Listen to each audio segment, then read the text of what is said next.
As you know, in this series, we've looked at COVID-19, its response, the effect of the lockdown, and the attitude to the actual virus itself. And we're asking questions only. We're not making statements, we're asking people. And who better, therefore, to ask than a member of Dáil Éireann, given that the ultimate responsibility must lie with Dáil Éireann for what happens with this virus. I'm delighted to welcome the Teachta Dála for the Clare constituency, the independent Michael McNamara. He's the former chairman of the Oireachtas Special Committee on the COVID-19 response. Deputy McNamara, welcome. Good morning. Just former chairman, the committee, I understand, was disbanded, but COVID-19 is still there. Was there not a role for your committee? Well, the Dáil passed a motion, the government introduced a motion and the Dáil passed it without debate, as it happens, on the 30th of July, winding up the committee at the end of September. Basically, a lot of what the committee was doing was looking at a broad array of areas that sectoral committees would normally look at, like education, the impact on the Leaving Cert, sport, the impact on sport, and of course health and agriculture. So the Dáil decided that all these separate committees would look at the issue rather than have one.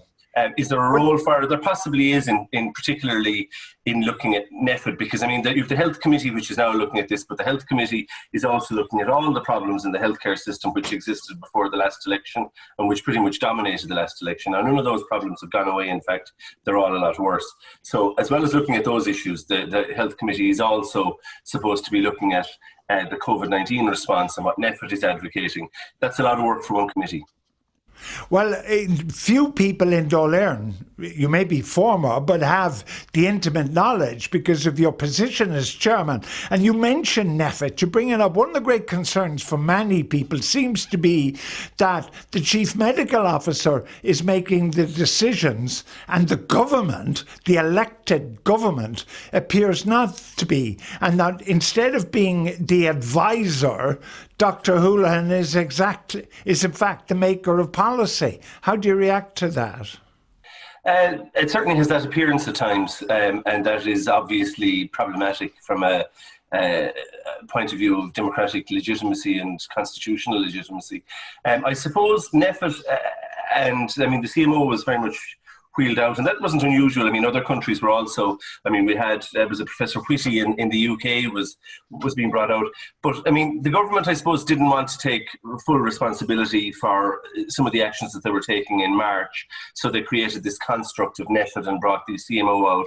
But in a way, in so doing, kind of maybe abdicated responsibility. Now, that might be more understandable for a caretaker government which didn't have a mandate at that time, or at least a direct mandate at that time, than it would be for a normal government. But that construct, which was, I think, quite unusual and maybe a creature of circumstance, that continued after the new government was elected in June, at the end of June. And I think there's an obvious tension now between the democratically elected government and NPHET as to who's calling the shots. Yeah, and it's problematic. I'm not sure what sport you followed down in Clare. I suspect hurling, Deputy McNamara.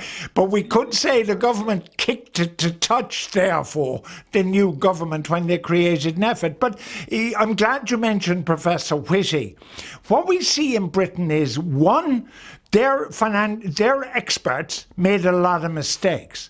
Two, their experts did not come out on their own on a press conference. In fact, they invariably flanked an elected member of cabinet, be it the PM or some of his cabinet ministers. That is not the case in this country. Do you have thoughts about that?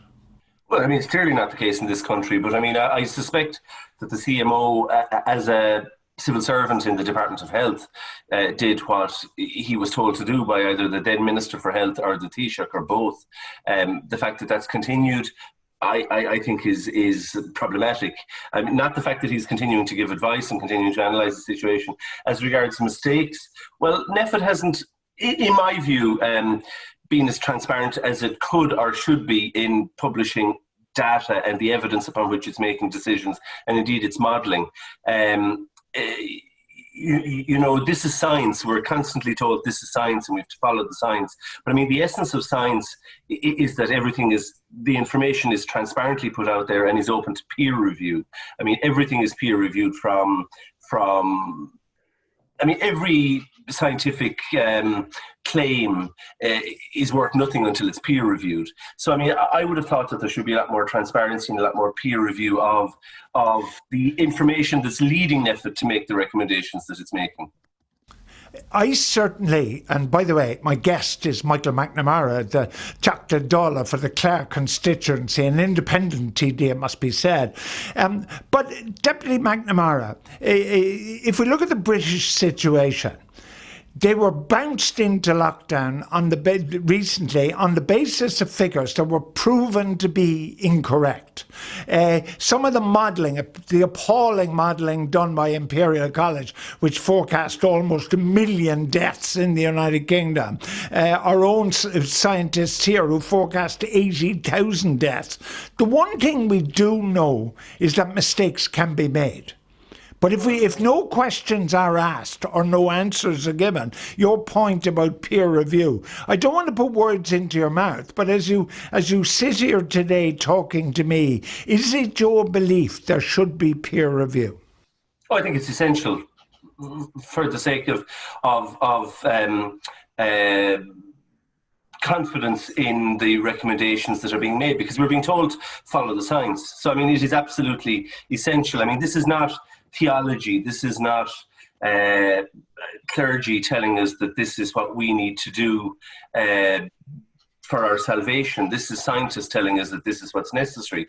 And the essence of science, as I said, is peer review. Now, just to go back to I think the imperial model, I think the response would be to say, well, the deaths that were forecast didn't happen because measures were taken. But equally, we have to acknowledge that model, that Imperial College modelling system developed by Professor Ferguson, was developed a long time ago and came undone in looking at foot and mouth disease. The zoology department of which obviously looks at epidemics the same as doctors do, because I mean we have a lot of epidemics that don't affect humans, but equally they are researched, etc.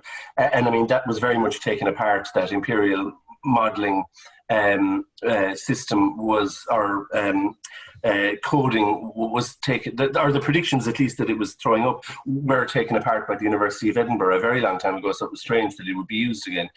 In Ireland, it would be unfair to say that there's no information published. I mean, NPHET do publish information about their modelling system, but I think some of the presumptions aren't entirely clear. So those presumptions could well be incorrect at times, because that's the nature of dealing with a virus which is new. It's a novel coronavirus. But I think it's important that we have transparency, and if mistakes are made, and it's human nature to make mistakes, that they're acknowledged so that they're not repeated. You're the TD for Clare, Deputy McNamara. What is your reaction, A, to the past lockdowns, what it's done for Clare, and what do you think we should be doing now? Well, the central bank released a report that was co-authored by a member of the central bank that pointed out that the western seaboard, basically from Donegal right down to Cork, including, of course, Clare, which is pretty much in the middle of that, suffered most from the first lockdown, the economic measures that were introduced. The reasons for that are pretty obvious. Clare has an economy that's very dependent on tourism, like the entire western seaboard. Aviation is hugely important to Clare, not just in terms of bringing in people to bring in tourists, bring in businessmen and women for attached to foreign direct investment, but also there's an aviation sector in and of itself based in the Midwest. So all of that has been very detrimentally affected. I think, it seems to me that we look at measures and we start to say, oh my God, well, they're doing this in Ile-de-France, the area that surrounds France, or they're doing this in Greater London. But I mean, obviously a pandemic, which is a respiratory virus, is going to require more stringent measures in some place like Greater London, where you've 2 million people meeting each other every day on the London Underground than it is in Dublin, and then it is in Clare. So I mean, I've always thought that a regionalised response was necessary if we're to have a proportionate response. and that remains my view, that what is necessary and proportionate in London may not be necessary in Dublin, and certainly may not be necessary in Clare. And we need to not to sort of, I mean, we have to do what is necessary. Now, I'm not convinced that the way to we want people to modify their behaviour. We want people to be careful. This is a real virus. This is a real threat to them.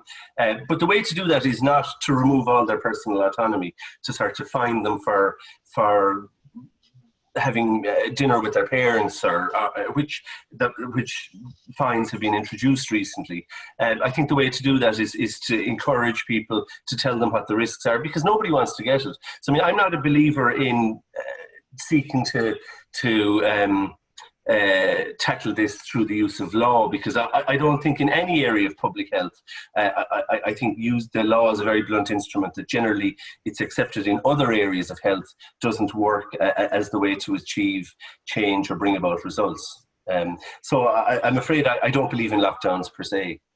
But Deputy McNamara, you were elected at the last general election. You now are a legislator. Whether you're on the government benches or the opposition benches doesn't actually matter. You are part of the Oireachtas.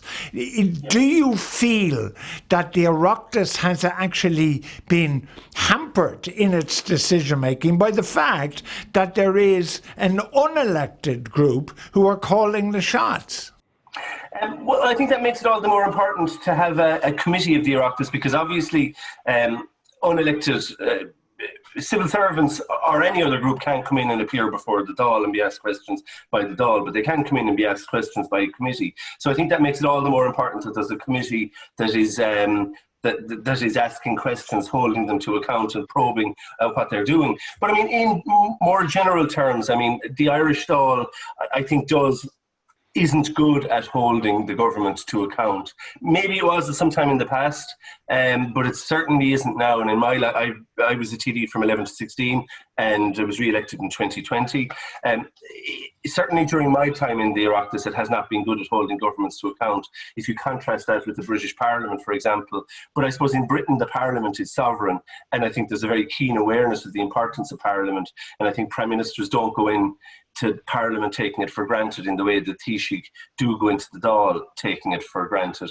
And I suppose, I think individual parliamentarians, whether they're members of the same party as the Prime Minister in the UK or members of an opposition party, are probably feel more comfortable with asking probing questions and holding the government to account. That simply doesn't happen in the Irish political system very often. Deputy McNamara, it's a bit of a cliched question to say, of course, hindsight has 20/20 vision. But for you now, in Clare, the Western Seaboard, you've talked about so graphically the damage.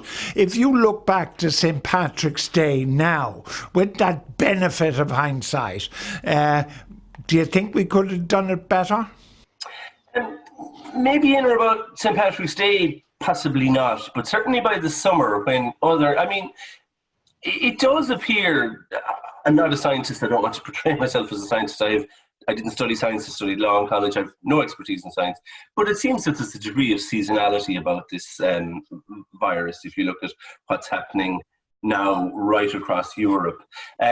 What happened in March may have been inevitable, or at least I don't think a legal lockdown was required on the 7th of April when the laws were first brought in to force people to stay at home, because people had changed their behaviour. People were doing what was expected of them. And I think that's the best place to be, where you have people who are voluntarily changing their behaviour to do what's required, rather than being forced to do something against their will, because then when you're no longer in a position to force them, then they'll stop doing it. But as we got into the summer, I'm not convinced that anything was achieved by closing down the hospitality sector, closing down pubs, restaurants, closing down effectively hotels. Now, hotels were open, but we had no foreign tourists coming in.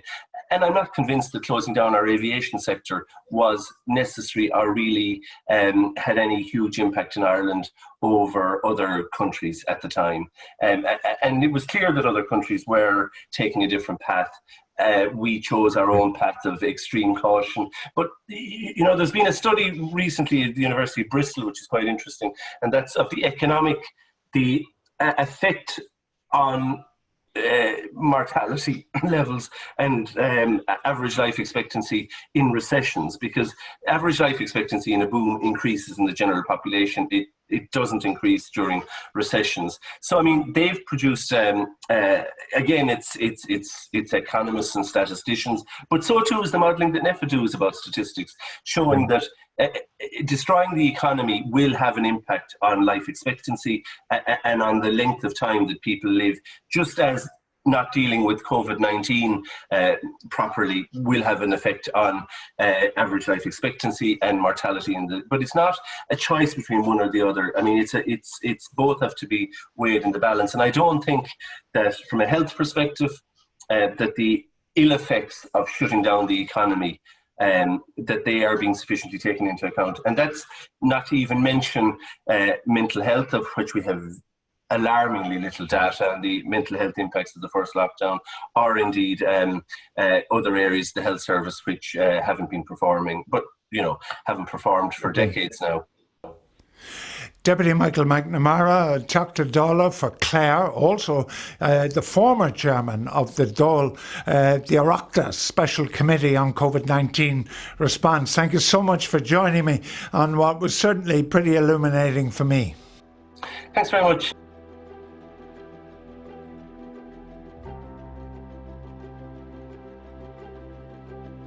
Thank you for being with us for what we hope has informed your opinion on this crucial issue for the country and its citizens. Our plan is to continue to bring the best information and research from guests that are leaders in their respective fields. You can keep up to date with everything we do and all our activities on covidrecovery.ie. Thank you.